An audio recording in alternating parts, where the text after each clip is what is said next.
آ گیا۔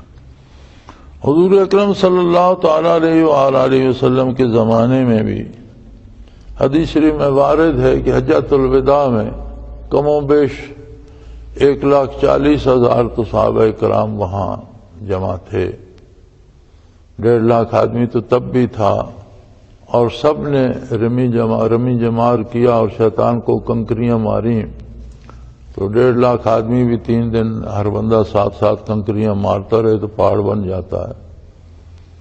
لیکن مفسرین کرام لکھتے ہیں کہ رات کو فرشتے وہ کنکریاں اٹھا لیتے تھے، صبح جگہ صاف ہوتی تھی، کوئی کنکر نہیں ملتا تھا۔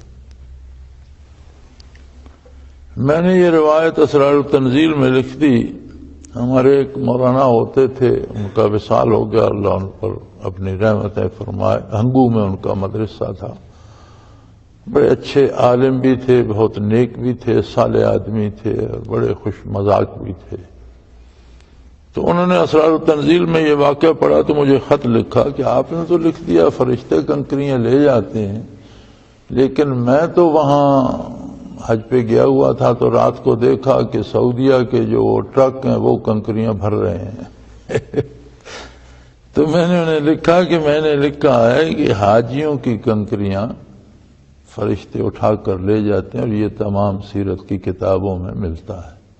اب جو لوگ پکنک پہ سیر سپاٹے پہ جاتے ہیں، حرام مال سے جاتے ہیں، حج کی نیت سے نہیں جاتے، صرف حاجی کہلوانے کے لیے جاتے ہیں، تو ان کی کنکریاں فرشتے تو نہیں اٹھائیں گے، سعودیہ کے ٹرک کی اٹھائیں گے۔ چونکہ یہ تو ایک اصول ہے کہ آج بھی جو حج کرتا ہے اور اس کا حج قبول ہوتا ہے تو فرشتے ہی اس کی کنکریاں لے لیتے ہیں، جو قیامت کو اس کے اعمال کے وزن میں رکھی جائیں گی۔